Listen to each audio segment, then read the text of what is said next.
My grandfather from father's side came from Holland together with his brothers and settled in plantations.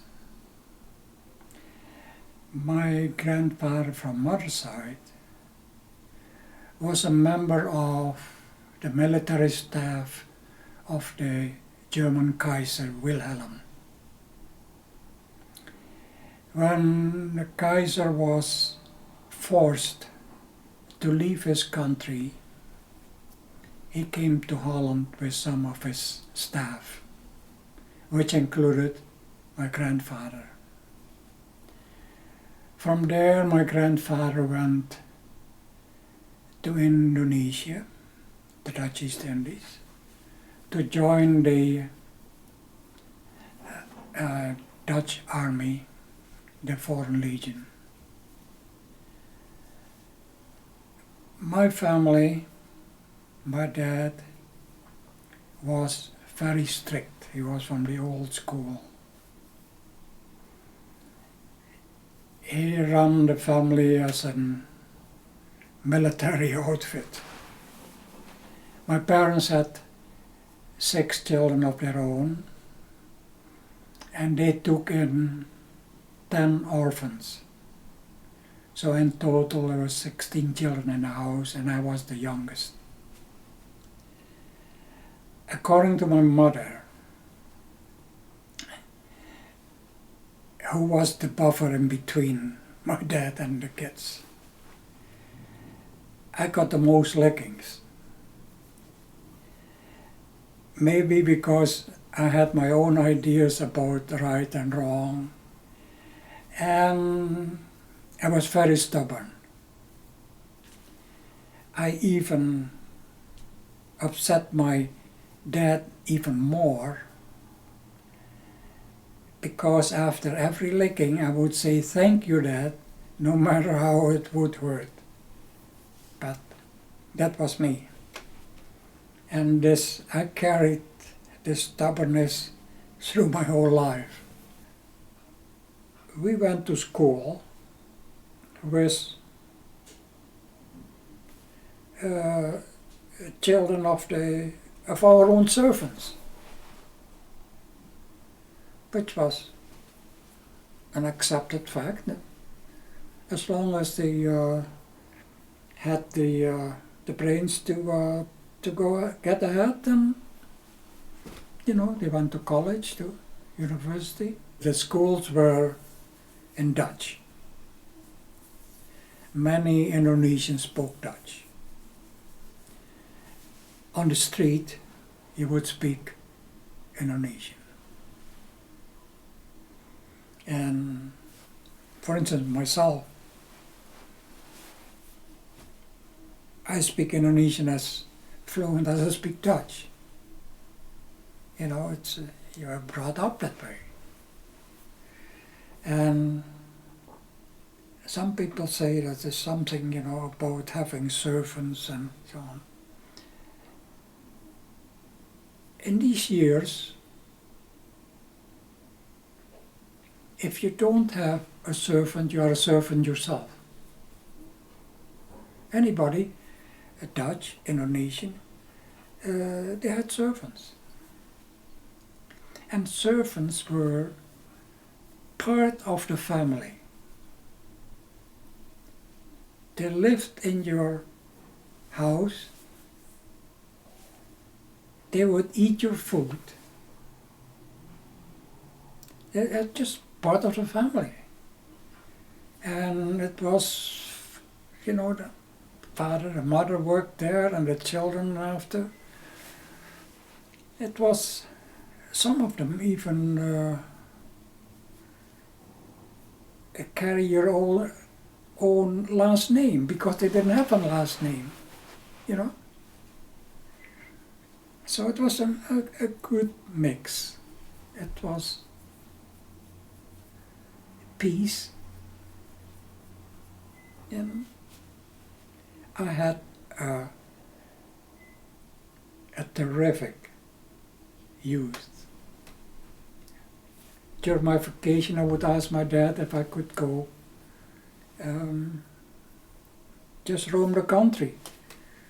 And I go with my slingshot, my blowgun, and I just go. And I sleep in villages. At night, just sit around a fire, listen to the elders telling stories, and just be one of them. Although I was white and they were brown, it made no difference. I spoke their language, and they accepted me as one of them. So I would sleep in the village in the morning, get up early, they make you something so you could carry with you to eat.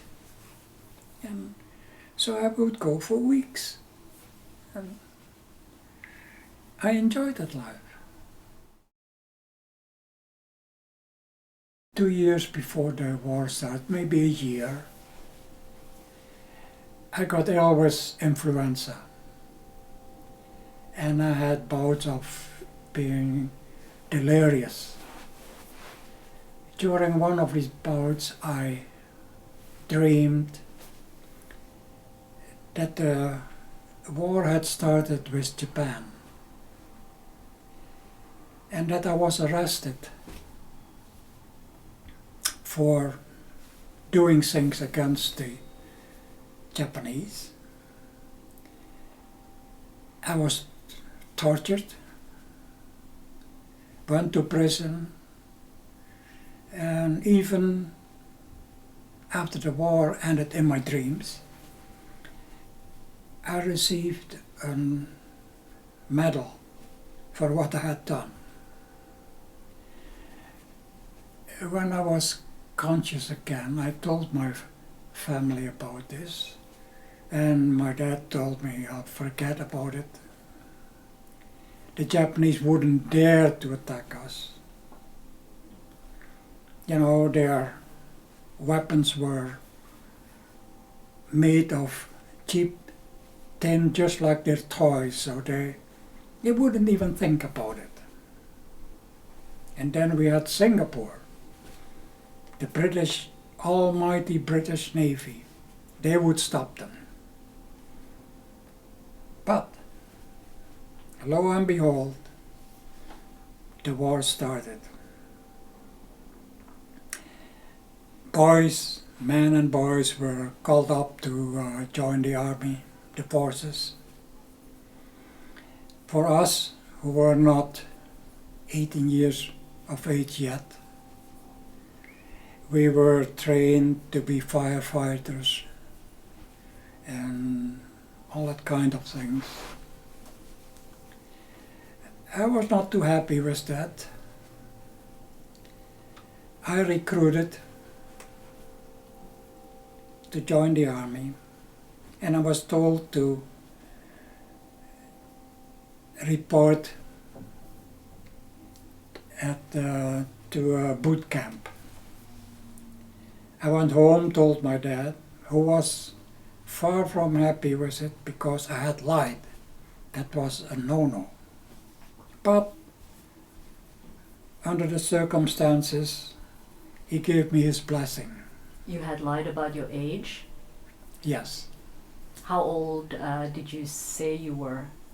I thought I had told them I was 18 years of age. And you were actually 16 or 17? 16, yeah, or about.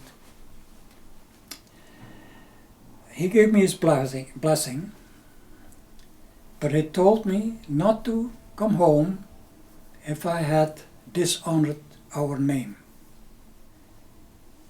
On my way to boot camp, the news came that the army had surrendered.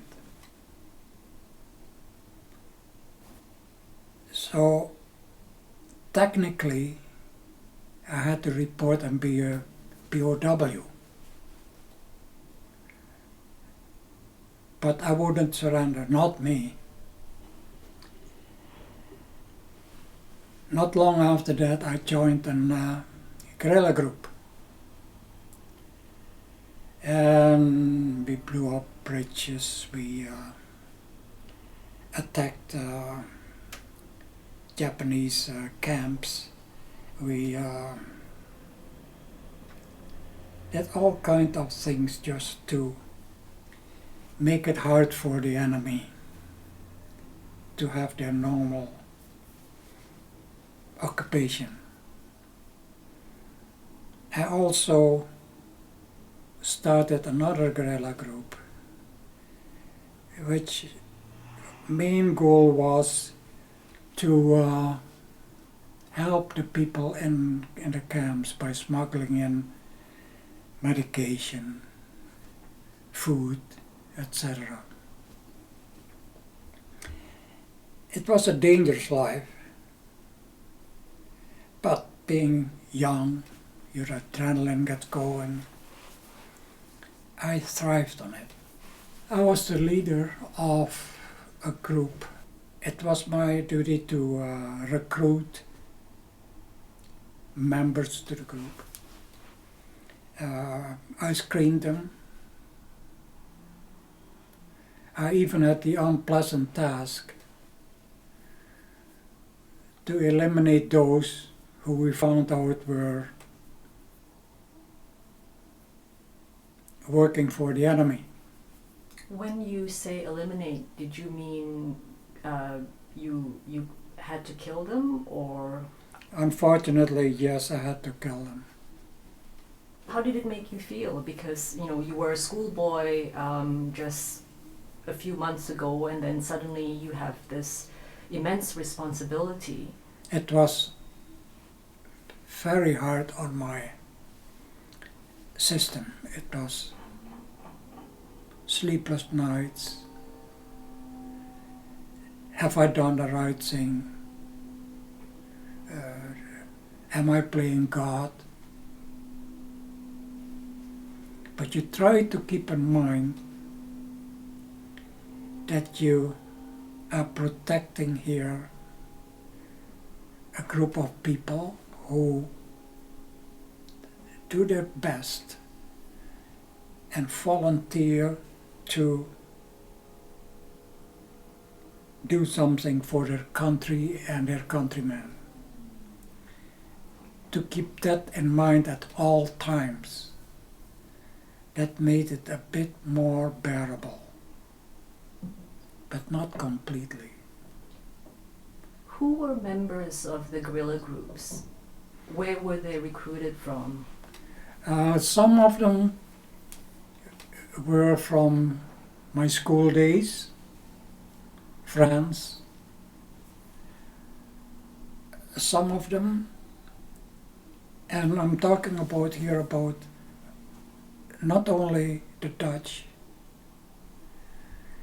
the Indonesians, the natives, from different islands. The Ambonese, for instance, they were very patriotic, what the Dutch concerned. And they were the majority of the recruits. You try to have them working in cells. A group might know 6 people and another 6 people. And the head of these groups might know 2, 3 other groups. But that's all, you have to keep it as secret as possible for their own protection and for yours. We were at some time in contact with other groups. And I don't know how they were formed, but some of them were a strong military base. But how they were formed, they wouldn't tell you. You guessed. Was life very hard? Did you have enough to eat? Did you have to keep moving all the time? We had to keep moving. And It was physically tough. yeah, because you don't always have a roof over your head. You don't have always enough food to eat. Although in the tropics, there is a lot of food growing in the wilds. Fruits all over the place. You know, so although there was sometimes a shortage of food, there was always enough to stay alive. Not having a roof over your head, with all the monsoons and the rains, it was not always easy. Did you get help from the local villagers?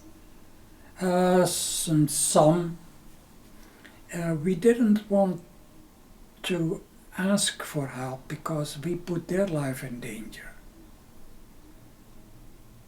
You know, they would appreciate that, not to be put in danger, for the protection of their children and so on. Although they are sympathetic and they might leave you outside the village and some food and things like that, you know, they would help, but not openly. They couldn't afford that for their own protection. Did you come across some villagers who were pro-Japanese? Yes. Not too many though. And particularly not the older people. The odd one who was pro-Japanese were younger. Why do you think they had those sentiments? The reason for their feelings that way, well, the Japanese, one of their reasons they give for their occupying the country was they want to make Asia for the Asians. And that by itself hit home with some people. And that's only natural. You know, any country wants to be free. They were won over by Japanese propaganda. Yeah, it was propaganda. You know, Asia for the Asians. And I don't blame people for believing in that because it's just natural. You want your own country. You want your freedom. I have never felt that I was superior over the natives. That's the way I was brought up. First of all, under the Dutch government, we were always told that this country belongs to the Indonesians. We were not allowed to own land. Land belongs to the Indonesians. We could lease it. So this was always in the back of your mind.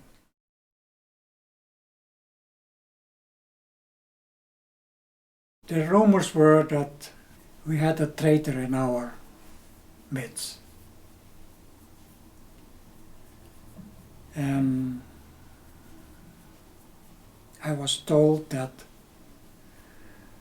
one of my men later on got hold of this traitor and killed him.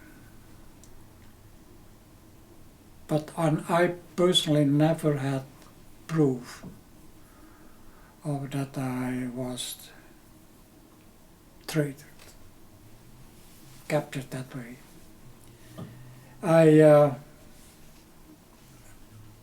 I came to town was my mother's birthday, and when I was at their place, that's when I was captured. I was sleeping, and my mother knocked at the door of my room and told me that the Japanese were there to arrest me. I told my mother to let the Japanese get me. I was armed. But then the door opened and they had my mother. They just told me, you could come with us or your mother will get it. So I surrendered. And I was very surprised when I got out of the front door. There were armored vehicles all around the property just to capture one man. I was really surprised. And on the way they picked up 2 others of my group. And when I arrived at the Campitai, they had there more. They put us in different cells. Cells were about 6 by 10 feet. Concrete. A bare concrete bench. A hole in the floor. And the first day was called in. Interrogation started. The first day was not severe. There were threats, but it was not unbearable. But then after that it started. And they used all kinds of methods. Beside beatings, electrocutions. You got poles on your wrists and they turned the electricity on. Jam sticks in your ears. Hanging from the ceiling by your wrists.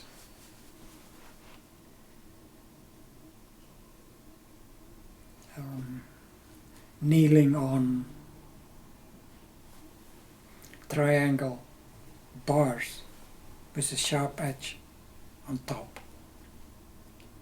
And your shins are on top of these bars. And they would stand on it.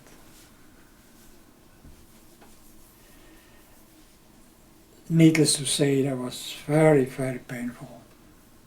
Then you had the water treatment. They put a hose in your throat, open the tap, and they fill you up till your stomach's like a balloon. Then they would step on you. And the water just comes out of everywhere, your nose, your mouth, your penis, your anus. It's just one of the most painful experiences. I don't know how, but I developed something, 2 things. Somehow I know what my fellow prisoners had admitted to or said, and I would act accordingly. Somehow I knew. Another thing is, I would, just like I would when I was tortured, that I got out of my body and I won't feel the pain. You would feel the pain at night when you're back in your cell. but not at that time. It was just like your body gets tortured, not you. I mean, it might have saved my life, my sanity. I still have now a high pain, how do you call it? Tolerance. Which is not good, because pain is a warning that something is wrong. The other day I had an abscess. Dentist was surprised that I hardly felt any pain. But it helped me at that time. And how I developed that, I have no idea. What were the Japanese trying to get out of you and the other prisoners? To admit the wrongdoings. And up to the end, I refused. One day I was taken to the interrogation room, and there were two girls hanging by the wrist of the ceiling, stark naked. And I was told what they would do to the girls if I wouldn't admit. Now, things are not completely clear in my mind, and I see flashes. That I grabbed a steel bar and I hit two Japanese right on their heads. I thought I killed them, but I don't know for sure because I was beaten unconscious.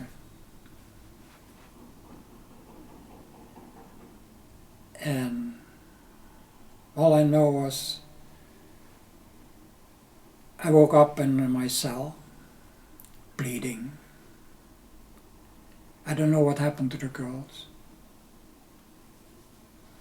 From then on in, they had to carry me for interrogations. I couldn't walk, nothing. But one thing had changed. They treated me with respect. They didn't lessen the treatments. But things like it was lunchtime, they would break for lunchtime. They bring me something to eat. They chat about home, about school, about children. Soon as the break was over, and they started all over again. But they treated me with respect. The people who interrogated me was in the same, not only at the same school, it was the same class as I was. We knew each other. And he turned out to be one of the secret police. And he was not the only one.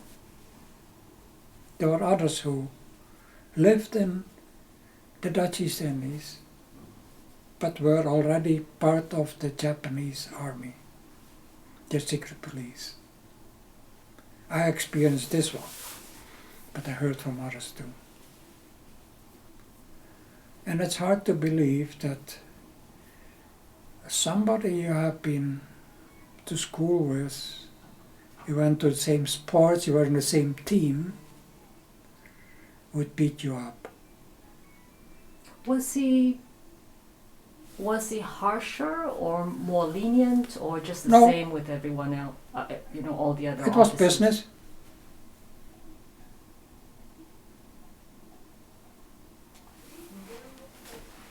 He even acknowledged that he know me.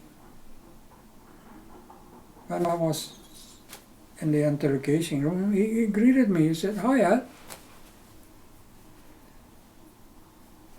But there's no feeling in it.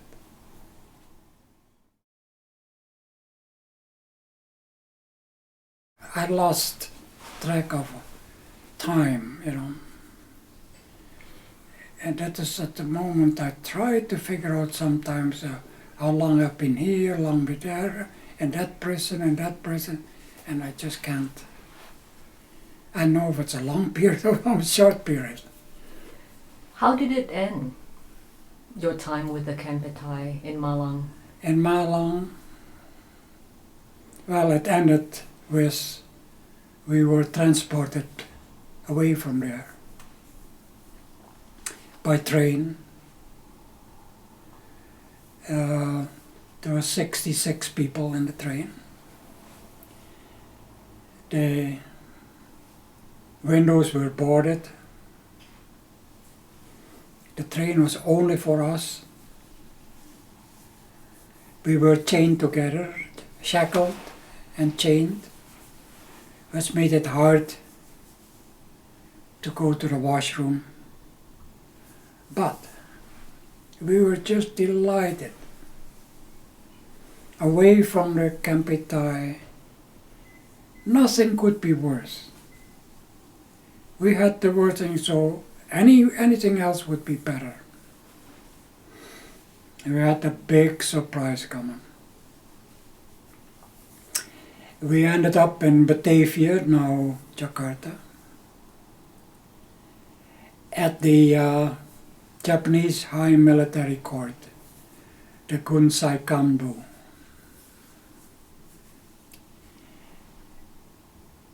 We were led from the train by truck to this building, and there was a courtyard, and it was white sand. We didn't know why, but we found out. We were told to strip, men and women, and our clothes were checked. Apparently, when it came to the third person, they found something in a pocket and they started beating up this person. Although you feel bad about it, that's why I was more concerned at that time about myself. Beside me was a lady who lost her balance, and I put my hand out to keep her from falling, and she put a pencil in my hand. So I had to get rid of it. And you cannot drop it on a white sand. They would see it. So in desperation I ate the pencil. When they were finished with us, we moved to the cells. And there was the one person left behind and a pool of blood there on the white sand. I don't know what happened to the person. Never seen the person again. The cells, there were 10 people in the cell. 5 facing one wall, 5 the opposite wall. You're not allowed to talk. You got assigned a spot and you sat on the spot facing the wall. Not to turn your head or you got beaten. And to be honest, in the beginning it drives you bananas. And you have to concentrate not to turn your head. And you stare and stare. And it won't take long and you see forms in there. A face of your mother. You see your dad on his bike. And then instead of single images, after a while you see movements.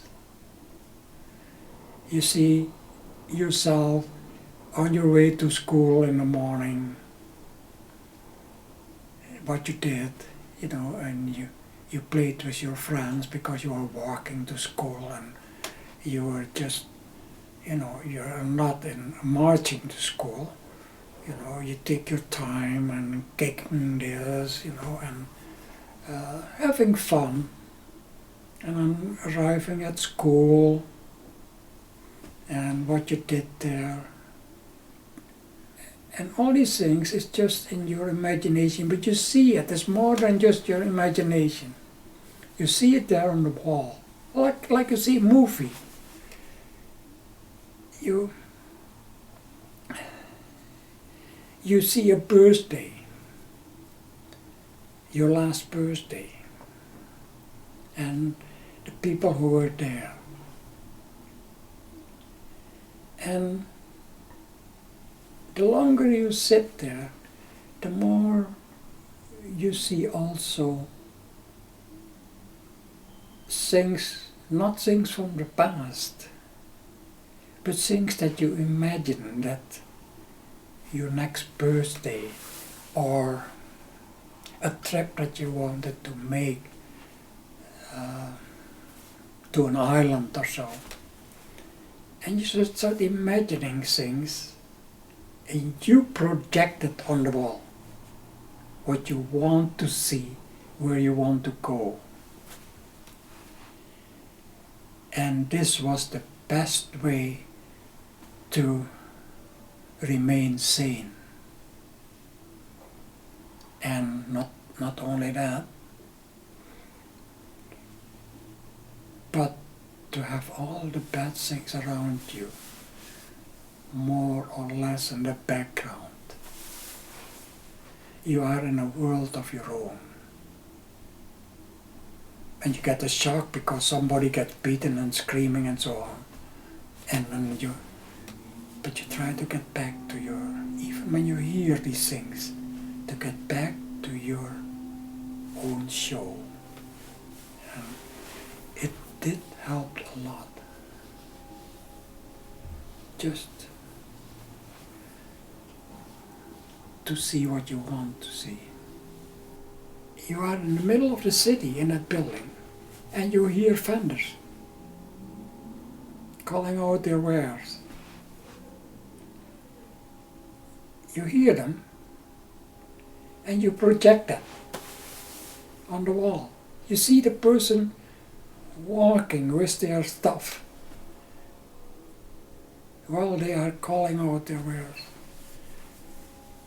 All these things are, you are alive and keep you alive. Now, I might have been fortunate that I could do these things. I don't know. Some people just couldn't do it. And they became insane. And they start turning their head and got beaten up. The ones that didn't get a bad effect on were the native people. Simple mind. They accepted things as they were. They didn't try to analyze the whys and, why me. They just accepted the fact. And they remained to have their sanity.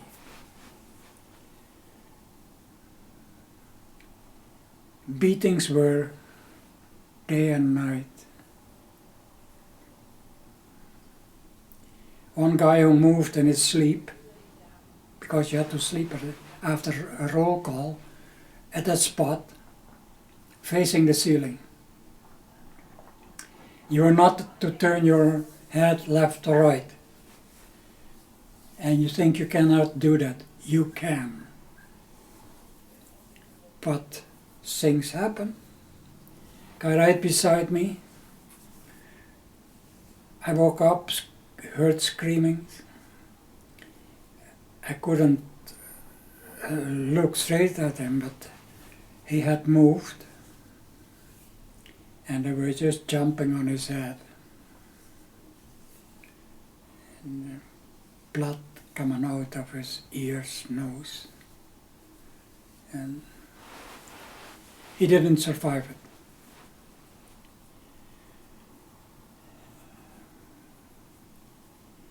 You could get up twice a day to go to the can, which was on one side of the of the cell.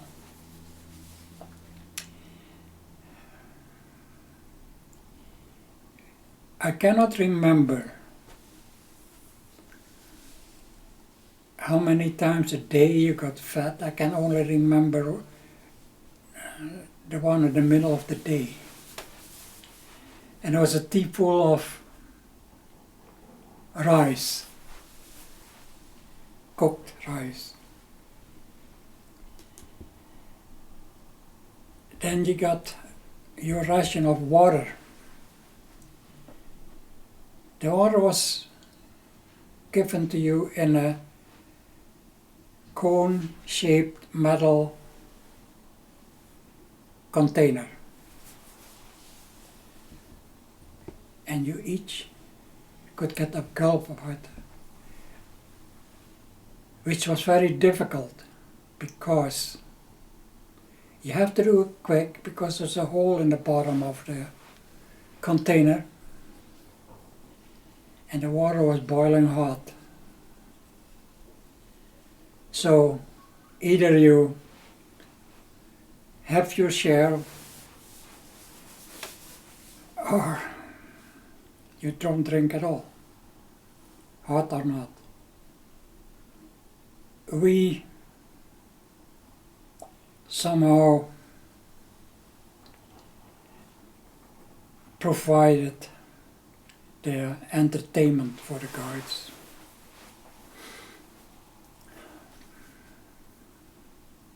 And I don't think this entertainment had the approval of the officers, because the officers were pretty strict. They were rough if you did something wrong against what they thought should be done. I don't think they allowed this kind of entertainment. One night I was dragged out of my cell together with another guy from another cell, and I knew the guy. And we were led to an isolated section of the compound where we were told to fight to the death or we would both be killed. We each got a wooden club.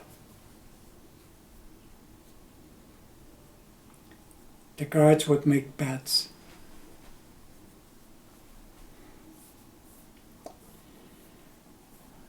The ones that bet on me won.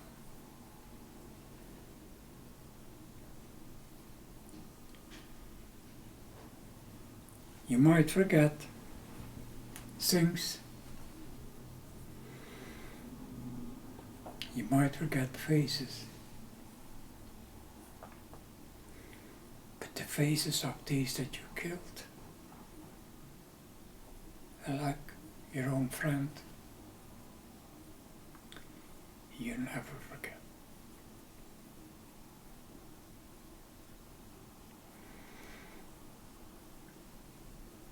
That always comes back. I cannot say whether whether I did the right thing or not. But the instinct of people to survive, in me it was very strong. I had to survive.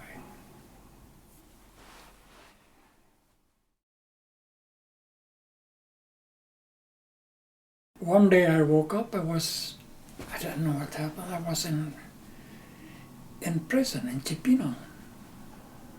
I was paralyzed from the neck down. And there was a bamboo wrapped around my leg,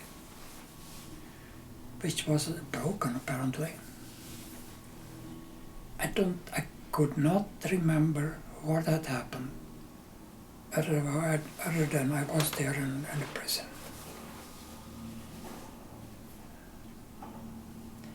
An officer came by, and just to make sure that I was not faking this being paralyzed, he jabbed me with his bayonet in my underbelly. So he was satisfied that I didn't fake this. I lied there, and I heard the officer saying to an Indonesian guide in the Indonesian language, pointing at me, but I wouldn't last long. I was paralyzed, but I made up my mind I would last, and I did. A fellow prisoner, a native of Timor, one of the islands, took it on himself to take care of me. Every day he would wrap leaves around my body. Leaves from a tree that was growing somewhere on the prison grounds.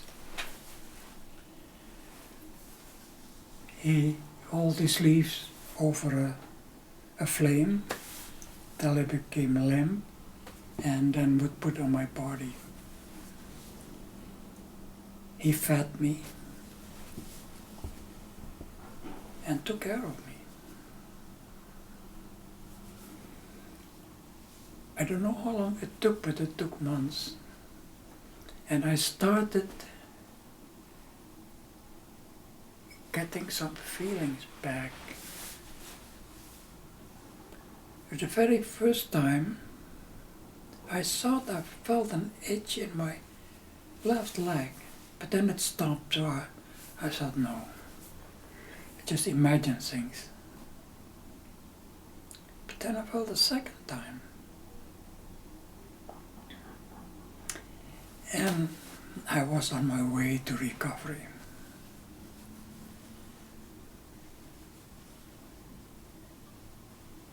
This Timorese took the bamboo off my leg, and you would not believe. My leg was dark red, almost black, crawling with bugs. They're sucking your blood out. He removed these bugs with a flame because they didn't want to go. When they were gone,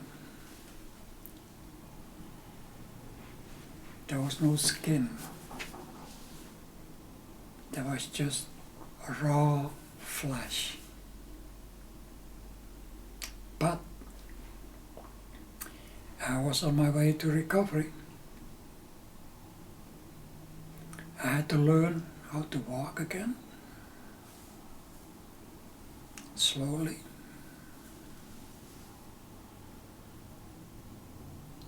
And improved with the day.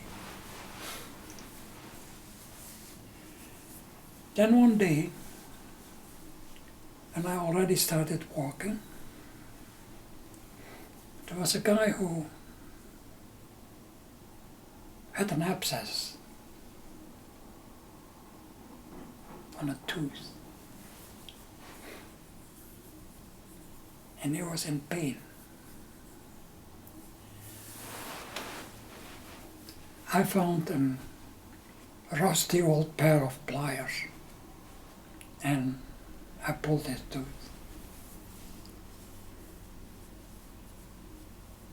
Four people had to hold him back, but that was minor. So that was a start. Then I became known as the doctor. One guy had appendicitis. And where his appendix was, it was red. The acre was infected.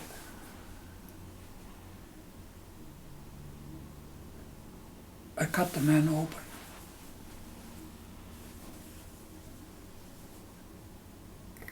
Cut the infected appendix out and sewed them back together.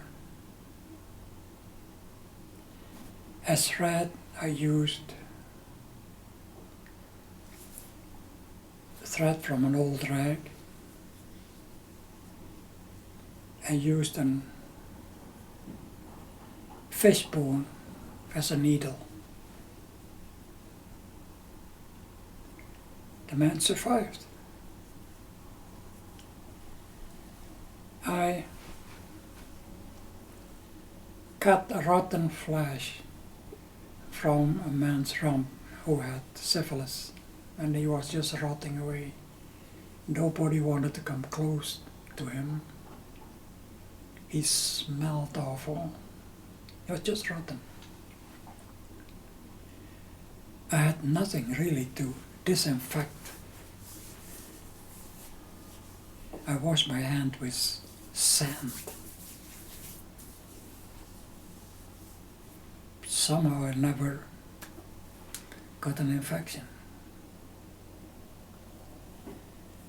Then they called me when somebody was dying, and there were many of them.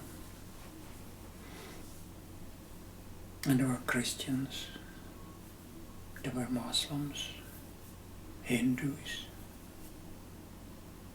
Jewish, all kinds of religions.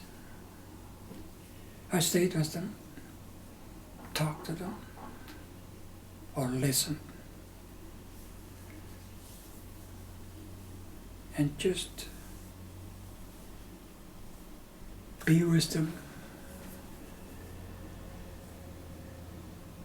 so that they feel somehow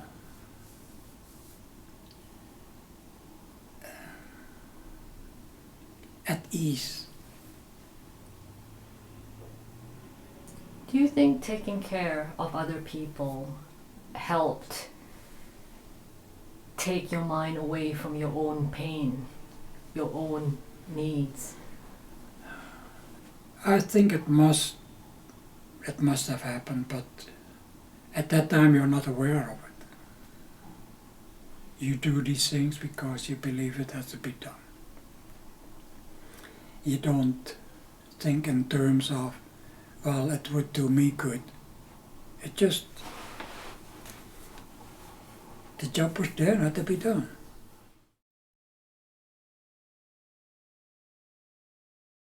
You have this fear. One day I will have to go back to the Kunsakambu. And that day came. They picked me up and was straight into the courtroom. Now of the 66 that are originally our group went over there,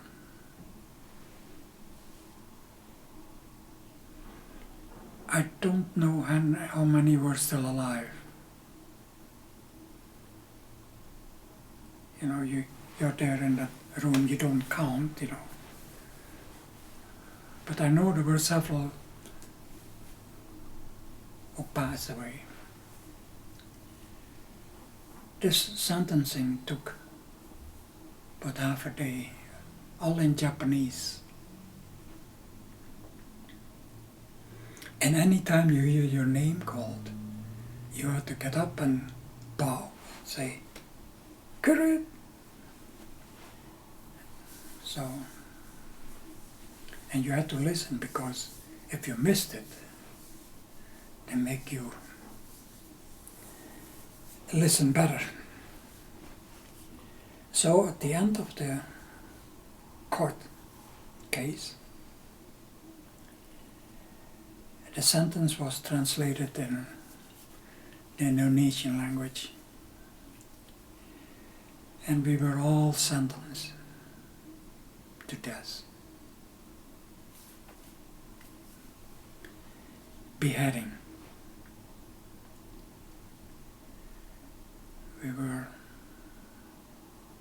sent back to the cells. Ankles and wrists chained to the floor, so that you couldn't do anything. Now we were not afraid anymore, so we talked. Before we were not allowed to talk. Now we didn't care, we talked, and they didn't do anything. But they came to us and they say, ask for me to cut your head off because I'm good at it. That didn't make us feel better. And we tried to stay calm and just talk about little things. Till one person started to cry. That was horrible. And we sat there for 3 days and 3 nights waiting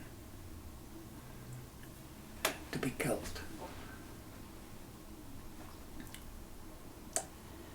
After the 3rd day,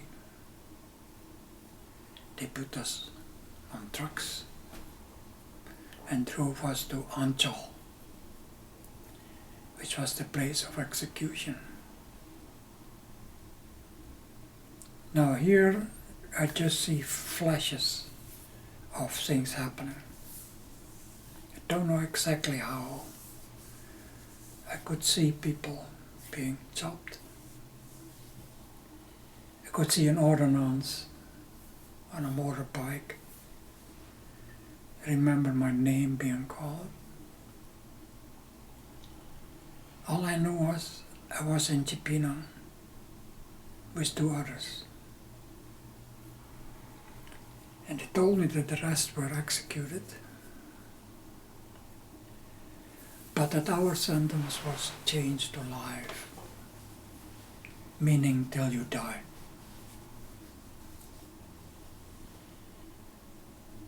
Just knowing that you were still alive made us just feel in heaven. We were alive. And it took some time to think about that others didn't make it. Your first reaction is, I'm alive.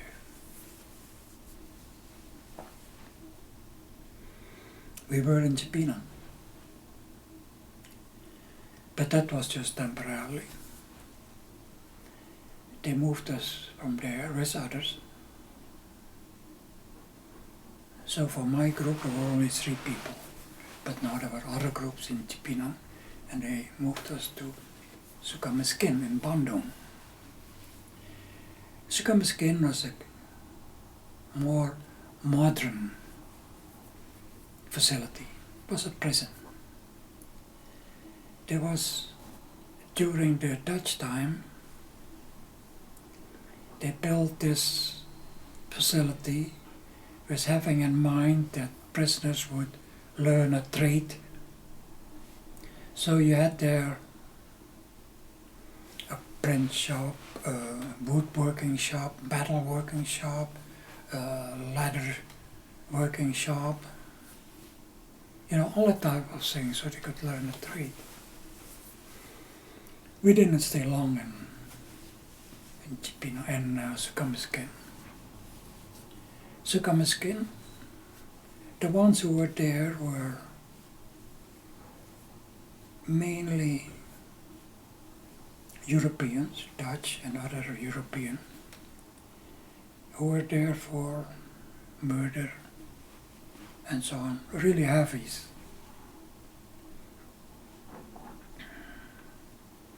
And names of people you had heard of, infamous for their actions. We met them there. And of course you were very careful. But they were tough guys, but they didn't bother us. Other than if they get a chance, you had to do their job on top of your own, you know, knowing that you were scared of them. But Sukhumskin was in my eyes not bad.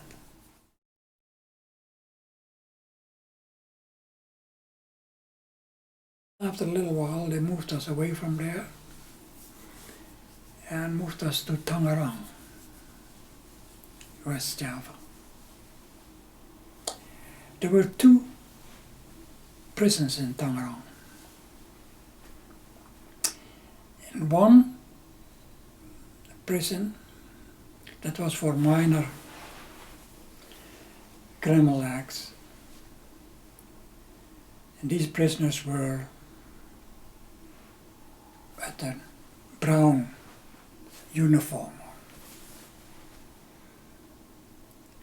We were enemies of the state, and we were locked up with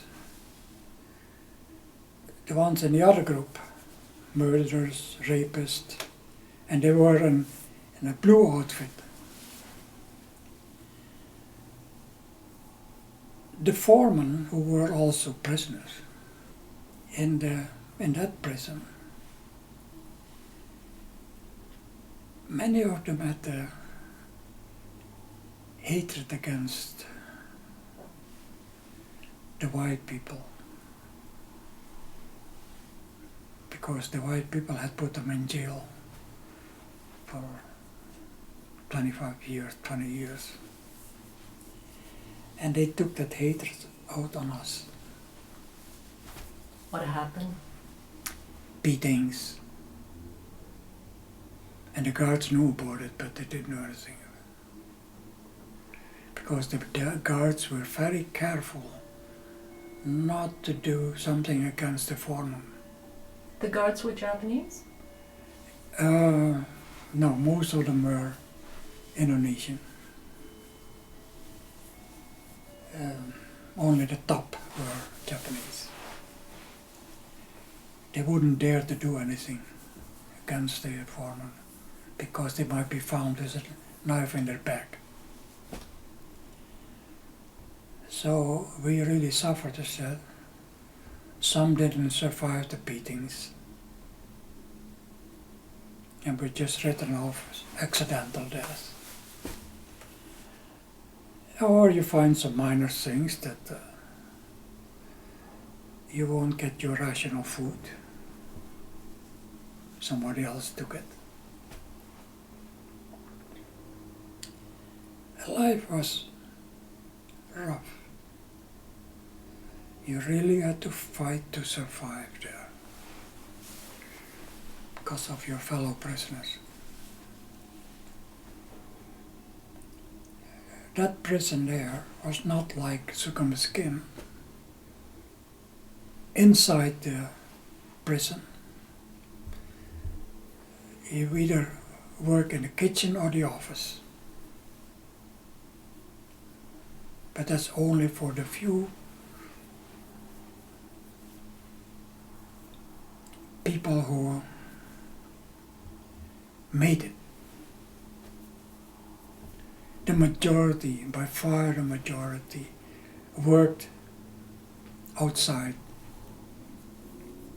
on the prison property, but outside the building, working in the field, working on a pig farm.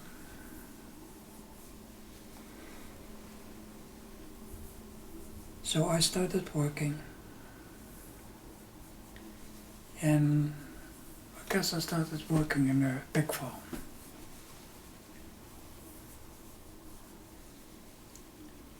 The food I stole, and I'm not the only one. I stole pig food because it was better than ours. It sounds crazy, but normally leftover from our food should go to the pigs. There it was the other way around. So I stole pig food. You didn't have utensils, so you ate with your hands. Which nothing wrong with that. But you couldn't wash your hands. You were working, and then you get your food on a leaf, and you had to start eating. So you wipe your hand in the grass or wherever you find a patch of grass that is not full of dust. And that's how you clean your hands. And one day I tried, I guess it was just before Christmas. I want to try to get some special for the boys in prison. And I hit a little piglet, just born. I hit it on the head and I thought it was dead. And I tried to smuggle it through the gate in the prison. But to my surprise, this piglet wasn't dead and started screaming just when I entered the gate. So I was caught. They gave me 50 lashes, 25 on each side. When that was done, they came with a bucket with iodine and a paintbrush, a white paintbrush. Put in the iodine and I went over my back. Then I had to walk around this compound to show the prisoners what happened when you do something bad. And they locked me up in what they call the hole. It's a hole in the ground. It's about yay deep. So you cannot stand up. You cannot lean because your back is all full of blood, and you have to do your business there. It's completely dark, just covered with not a bit of light comes through. I don't know how long I stayed there. At least a week. When they took me out, I thought I was blind. Couldn't see anything. So I was lucky. Survived that one. And I worked in the fields. First, just with a shovel, and which was very hard work because the ground was solid. But they changed to had me working. It was a water buffalo on pulling a plow, which was not easy because if you have to hold the plow in a certain way that it just plows the surface. If you have it on an angle, it goes in the ground and you would break the plow. And then you got the penalty for it.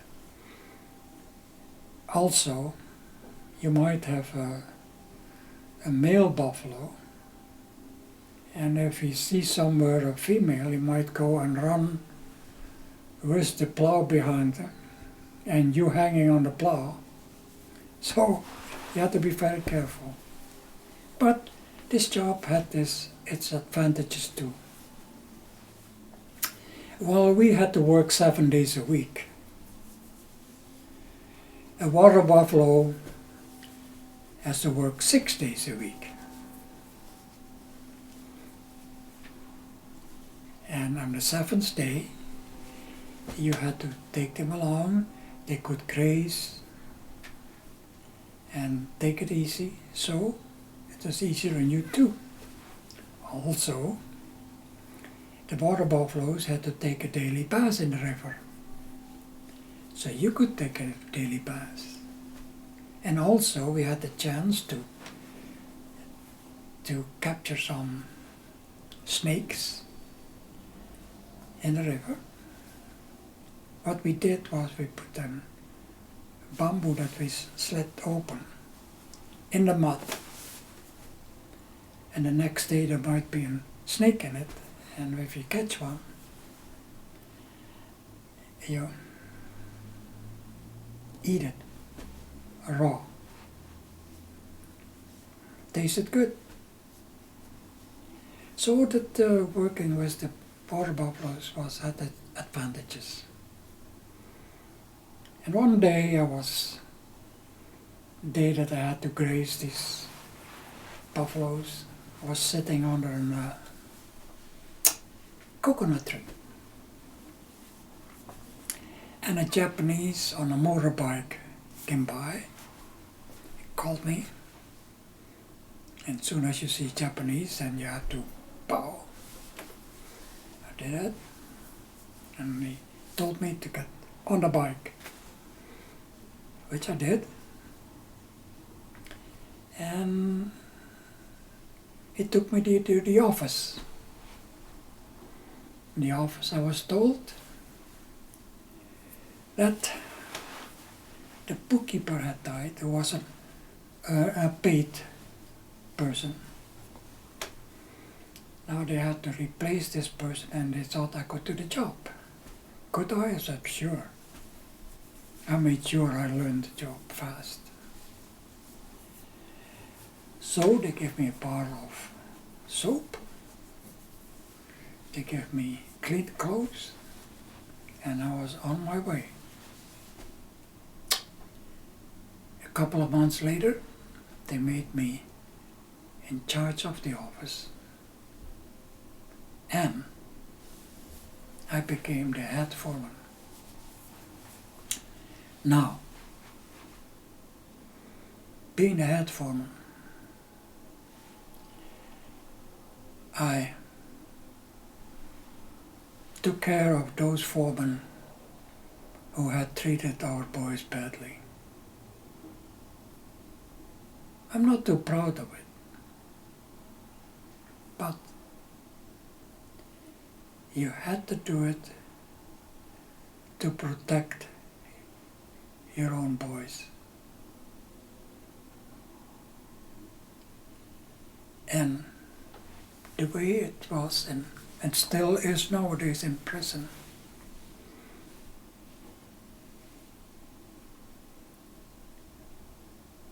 you have to do these things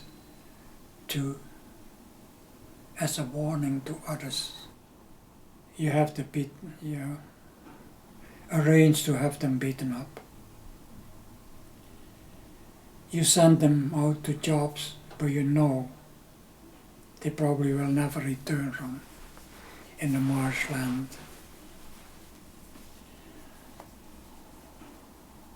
While you don't directly kill them,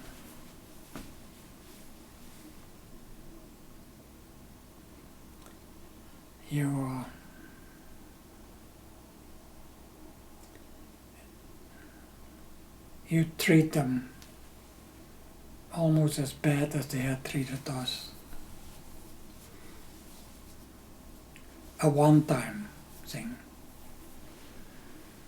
It was more like a warning. So, from that time on, everything looked fine. Being a head foreman, I had privileges. My cell door was not locked. I could get the best food out of the kitchen.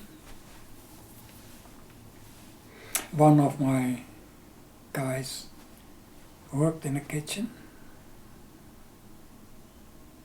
and slowly we were able to care of each other.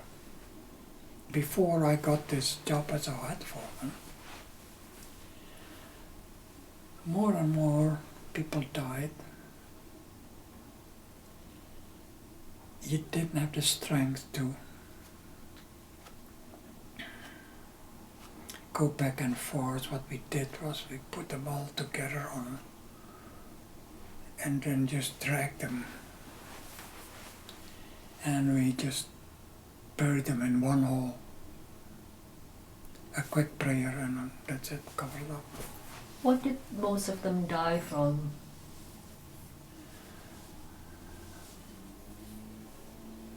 Malnutrition, illnesses, typhus, malaria, name it.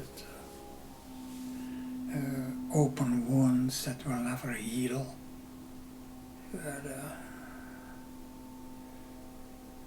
Things were just moving around in these open wounds,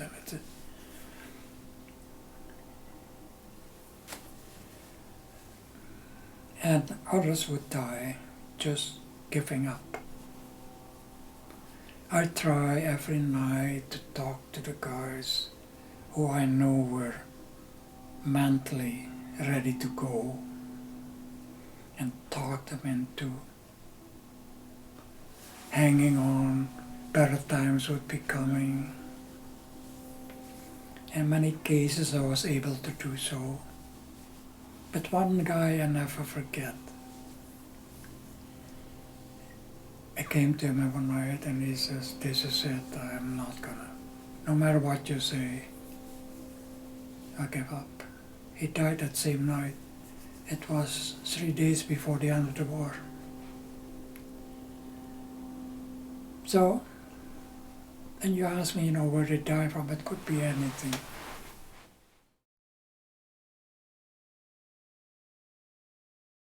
One of the top people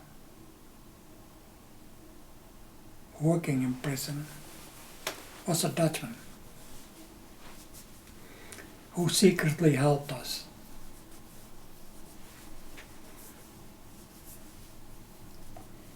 And he told us that the war had ended.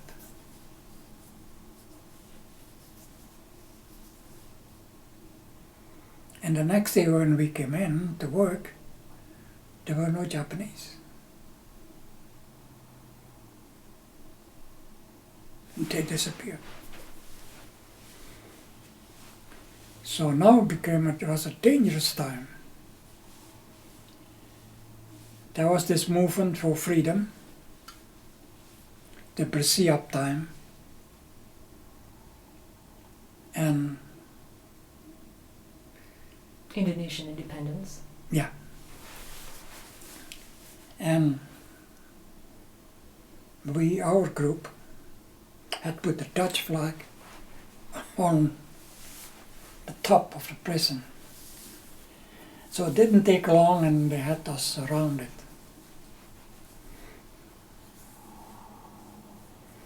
So nobody came there to liberate us. I don't think anybody knew we were there. And by that time we had not more than 2,000 left of us.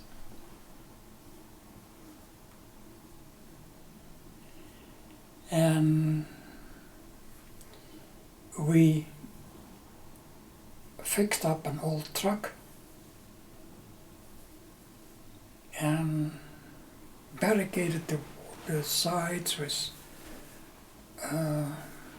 boards. We boarded the whole thing and we broke out of prison, going to Jakarta. Well, we arrived in Jakarta and we went to the house of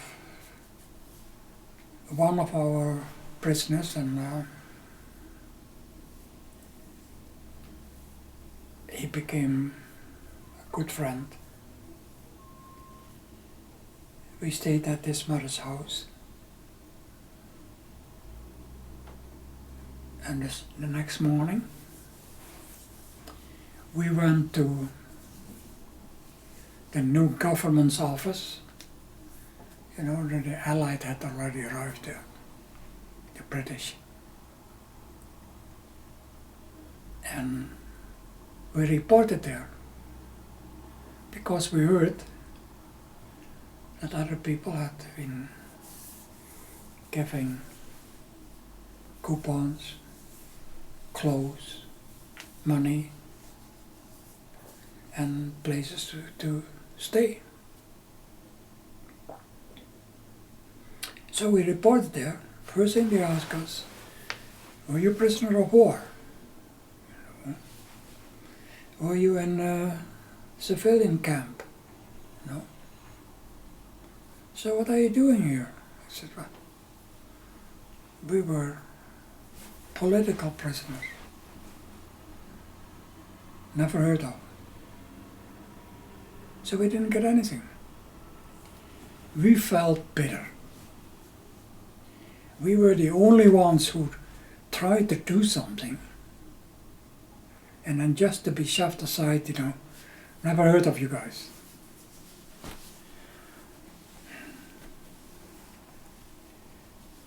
So about a week later we went back. They asked us the same question, and we said, oh yeah, we were in that and that camp. We heard from others the name of the camp. Oh, okay, here's money, we got coupons, we got clothes and all, shoes. Great. But we didn't feel too well about the whole thing. And for a long time. When the Japanese surrendered, to start with, they locked themselves up in a camp and they built a fence around it. We were left celebrating. They made sure we couldn't get at them. And we held parties. One of them I never forget. I had a Jeep and I insisted that I would drive people home. No, I was not in the best shape and people didn't want to go be driven home by me, but they did it anyway. So I drove many people home, and I was told the next day, or asked the next day, why I was driving my Jeep backwards. I never realized it, but I didn't have the sense to turn around. when I drove in one direction and I had to go the other, I just went backwards. So I drove miles and miles backwards to get the people home. That was one of the stories, and other stories were, you are so delighted that you are free, the war was over, and although there were shootings around you, you didn't really pay attention to it. You were free, the war was over, space was limited. I slept in a garage with other people, and it gave us 2 square meters a person. Now you can imagine how you would sleep. So what it meant was you took turns sleeping, and there was men as well as women. But nobody cared. The war was over. So there were, even in these small garages where we lived, there were parties going on. And you had no cooking facilities because there was so little room. So vendors would come to the garage, and they would sell you rice and satay, cheese kebab, And that was great, it tasted good, and he came every day. Then one day, the military police came over and arrested the guy. So we wanted to know why. So first they didn't want to tell us, but then when we insisted, they told us that the meat that we were eating there on the shish kebab was human flesh. And really, what myself concerned, I didn't like the idea, but it was done, so what? You cannot change the clock. But others got sick. There was one woman who lost her unborn child. And that was just part of life. It was so important to us, that feeling of freedom. Even when you would drive outside the city, you go full speed to do crazy things just because it was over. All these, the feeling that you had during the war, that you had to be. A little thing. Closing the cell doors, that sound. That is something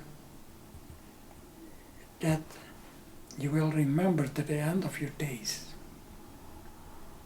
And just not to hear it at night or during the day, that by itself was just unbelievable. We had other things that other people wouldn't do, is you go to visit somebody or you go to a party. I would not be sitting elsewhere but on a spot where my back was against the wall. I would not sitting somewhere else, and that is just instinct.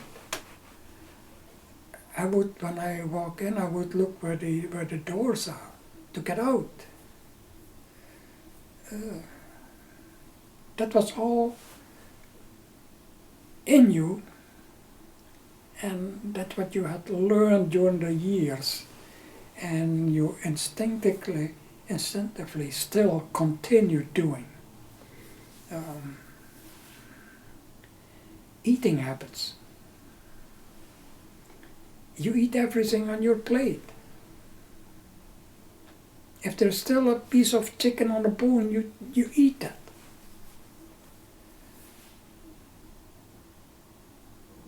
I remember the time that we were in prison, and the Japanese had a party.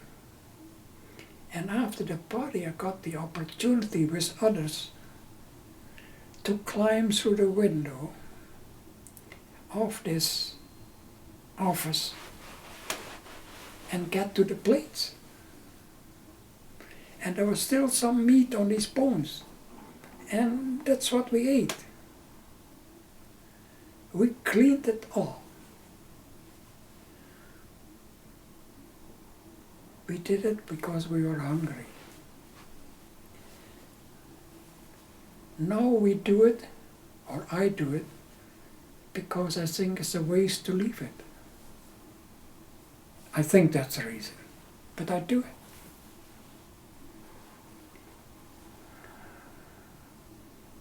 I don't know. Life has changed. I hope that all that I've learned from that time, that it just bettered my way of living. I didn't have the life of a teenager. I missed that, and so did others. I went into the war as a boy. I came out as a man.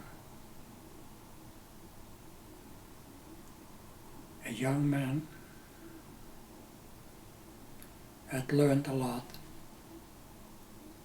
Not only to live and to survive, but to live with others as equals. The four of us, friends.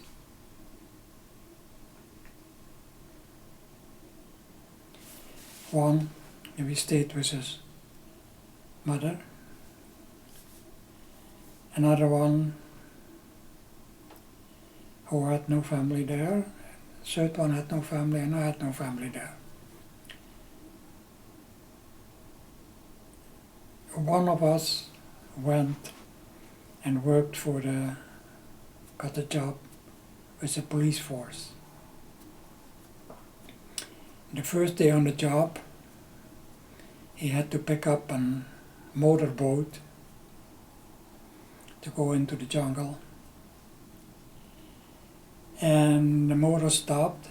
He went in the water to get it going and was eaten by crocodiles.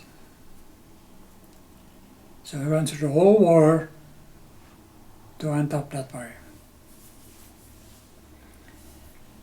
So there was 3 of us left. Good friends. And we worked for a short while for the KPM, that's the Dutch freight ships. And I went through the whole East. And we wanted to finish our education, which we couldn't do over in Indonesia. So the 3 of us decided to go to Holland. And we had an address. The second guy who had an uncle in Holland.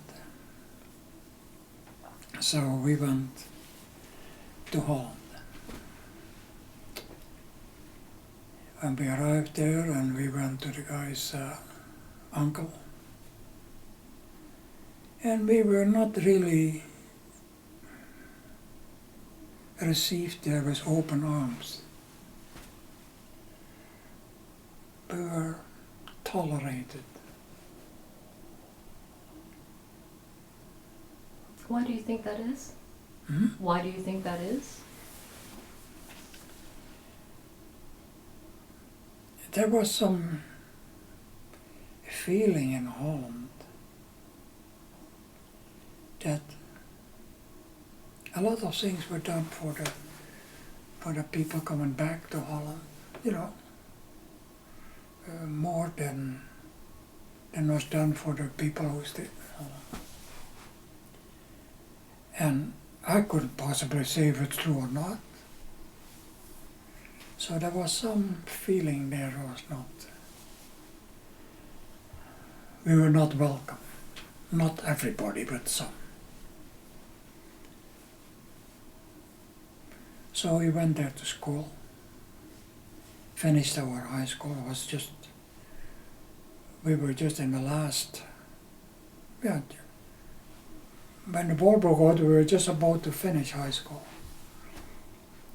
But we finished it there.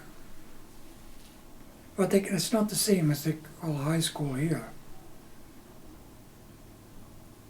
You go to public school there in Holland and in Indonesia for 7 years, and then you go to high school for 5 years. So we finished it off. And then we split up. One went to join the Marines. Another one went to the army and became an officer. And I decided to go to university and become a doctor. But that didn't last long because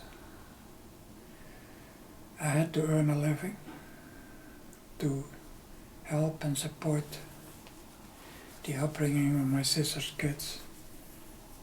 I got in these years you call it a telegram, that my parents had arrived by ship in Amsterdam. And I was told that they were not alive anymore. I thought, hey, they must have been the wrong person. But with my name, which is not common, I thought, oh, I better go to Amsterdam, have a look, and it were my parents. Housing was very scarce in Holland. You couldn't just find a place. So I found a place where I could stay with my parents. And they had brought with them 2 boys from one of the kids that they adopted. So my parents, the 2 boys, and myself, 5, we were able to have a room twice this size. That's all we had.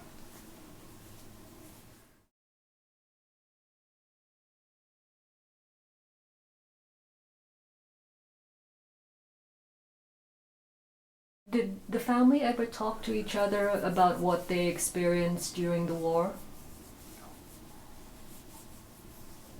It was never talked about? No. Do you think it would have helped? I really don't know. We were happy the war was over. To rehash painful things was, you shied away from it.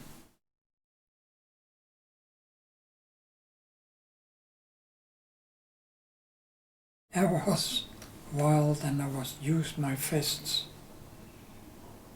Because somebody looked at me the wrong way and that was enough reason for me to hit him, if it's a man. I was very explosive.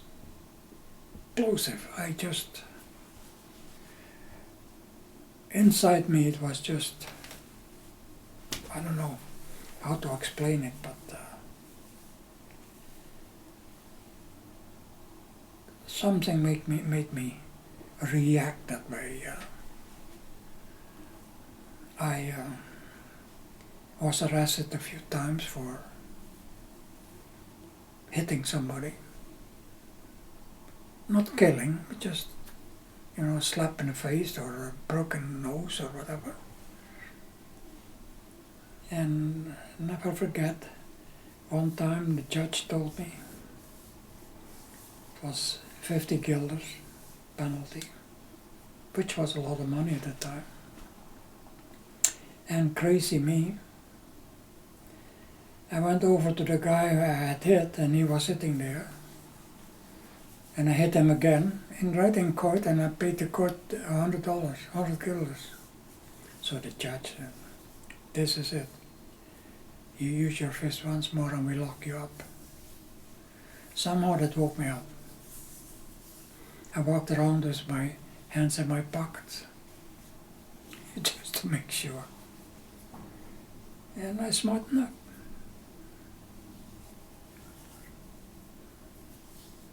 But it's not easy to get over that feeling. You know, I'm not saying you're mad at the world, but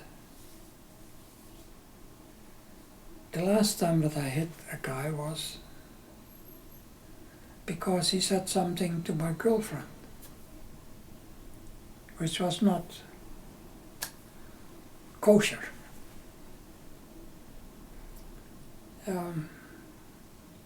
So in most cases there was a reason for it. I'm not saying enough reason to hit, but it was provoked. But I got over that too. What helped me, for instance, too, is after the war, when I came to Holland, I got to know a family, a lady and her 2 daughters. She was a widower, lost her husband during the war. And they were to me like family. The lady was like my sister, older sister, and the 2 girls like my sisters too. We spent a lot of time together. We went on trips, we went to see movies, to dances, all together with the 3 of them. Then later on, one of the ladies had a boyfriend. The boyfriend went with us. But this has helped me tremendously. And lo and behold, months ago, one of the girls contacted me, lives in the States, say, I hear you're there and there, let's hear from you, and I've flown her back and so on. It is just like family, and these people really help me, maybe not knowingly, but just without them, I don't know what I would have been today.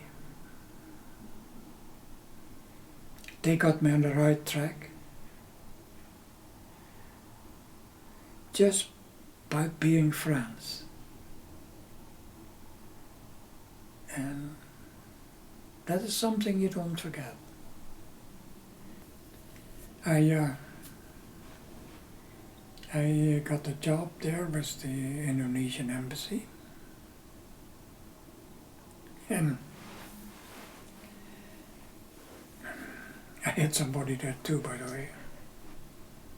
But that never came to court. I started out as a clerk. Oh, and that's how I got the job. I heard from somebody was at a party. And the guy who had this job at the embassy, but he also, after that, got another job, a better paying job. So he was not going to take this first one. So next morning I was at the office and I said, I'm here to take the job. And they said, oh no. I said, no, that changed. I had the job. They said, well, you can get this job, but if you have to go for your military service, it's no good. So go there and get your papers that you don't have to go and so on. Okay. I went there, there was lineups, and I saw people going there, and I saw nameplates from the people they talked to. And I did another bad thing. I went back to the office the next day and I said, I don't have to go. Well, have you have paper? I said, no, but I saw that and that guy. And I mentioned the name that I saw there. So this boss said, okay, I'll give him a call. He called him. And of course the guy didn't see me, he didn't know me. So he gave me the phone. And I said to the guy, don't you remember I was there yesterday and so on? And the guy had seen many guys. And he said, oh yeah. I said, okay, and would you repeat to my boss here that, that I don't have to go up for my military service? Because I spent already so many years in Indonesia, in the army. Oh, of course. So I gave him the phone and he told my boss I was in. So I got the job. These were the bad things I did. And I worked there for the embassy, and I had to start as a clerk in the payroll department, and I got my way up, and I ended up as head of the finance department. I traveled with the attaché, the military attaché through Europe. Because the embassy in these years, the Indonesian embassy, was in Holland, but was not just for Holland, was for Western Europe. So I had a good job, a well-paying job. I didn't have to pay, if I would buy something, I didn't have to pay all the taxes, and so I got everything cheap. So I had everything I could think of, but I did not like living in Holland. I came from a wide open country, and here everybody's on top of each other. Everybody has a bike, but then you carry your bike 6 floors up, and it's steep stairs just to have lunch and then go back down, and So through the embassy I got to know other embassies, and I know guys from the Canadian embassy, and that's how I ended up in Canada.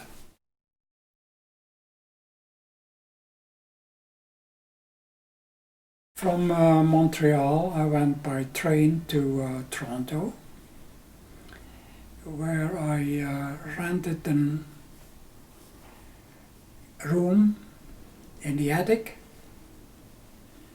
And the funny part about that room was it had the bed without legs. It was on bricks. There was a table in the corner, and I didn't like to have this table in the corner. I didn't want to move it to the middle of the room, and it fell down because it had only 3 legs, and it was propped in a corner. Anyway, I had a place to stay. Next day I started looking for work, and I could not find the job that I was looking for, mainly because I was told I had too much experience.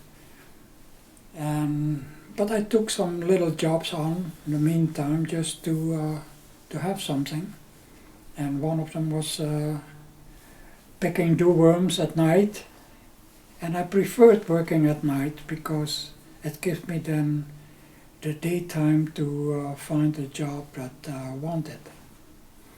I cleaned cemeteries, I did all kinds of little jobs, cleaning up jobs, helping with construction, cleaning up.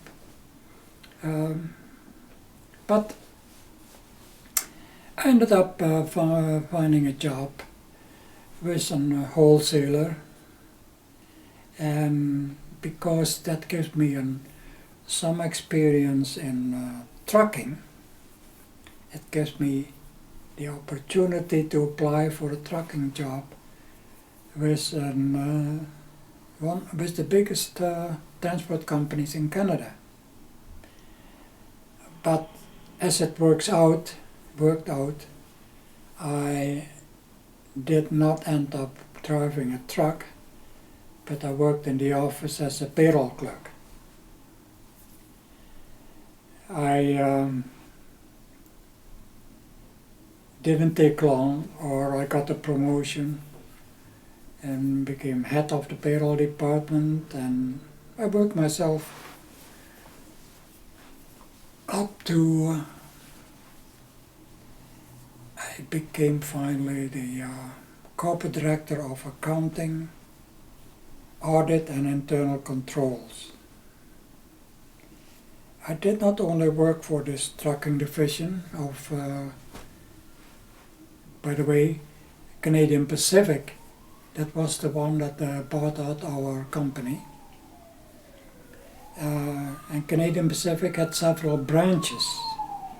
I was in trucking, but of course they had the railway, they had the airline, they had the ships. So, because I was very versatile, and it was recognized by the higher-ups, I was often loaned out to another department to help them setting up certain jobs. I was loaned out to Canadian ships to set up the container business, which I did in London, England, and in Rotterdam, in Quebec, Wolf's Cove. So I was very versatile, which was good for me because being an accountant, normally you have a job behind the desk. In my case, I was hardly behind my desk.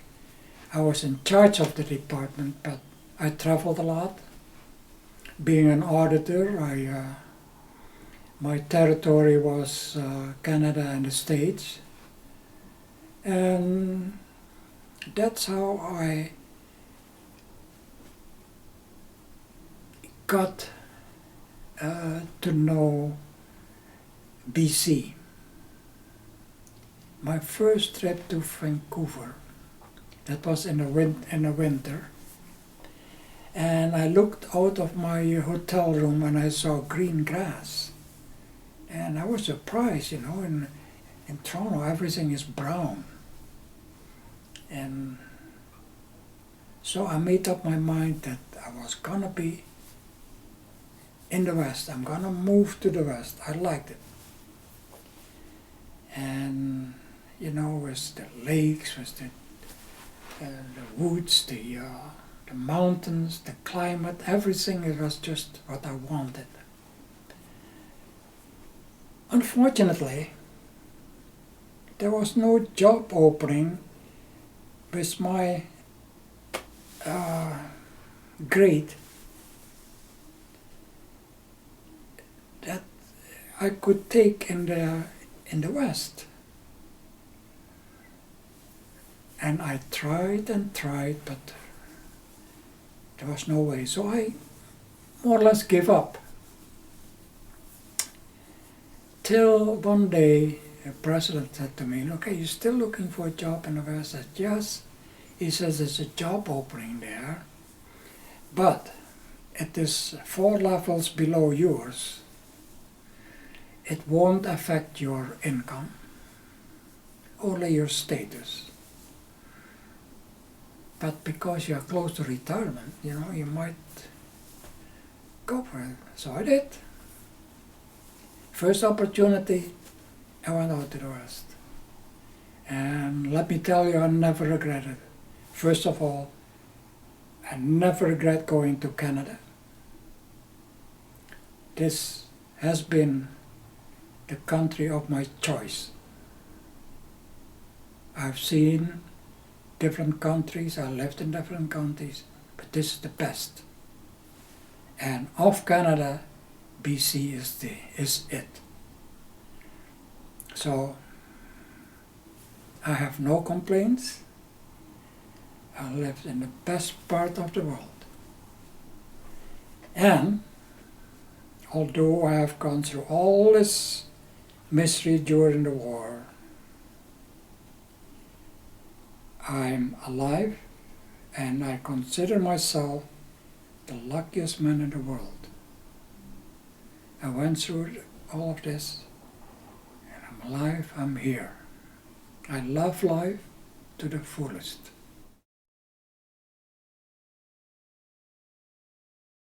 Have you forgiven the Japanese for what they did to you during the war?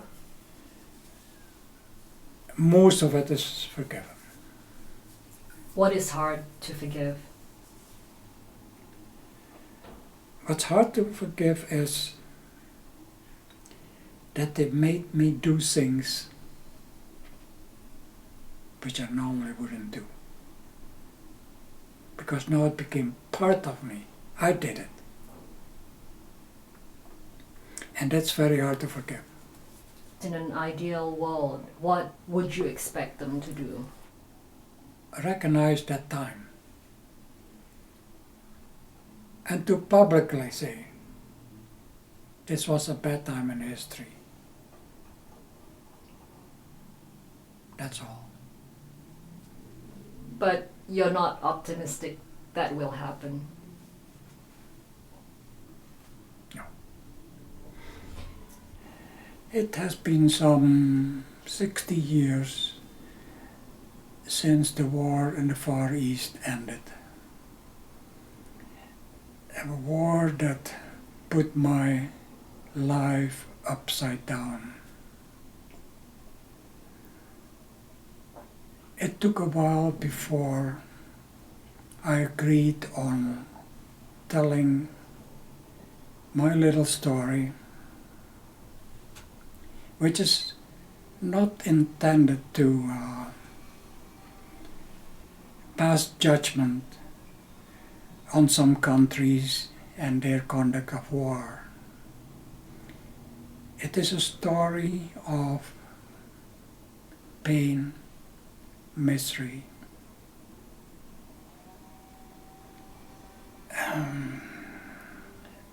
survival. That's what it's all about.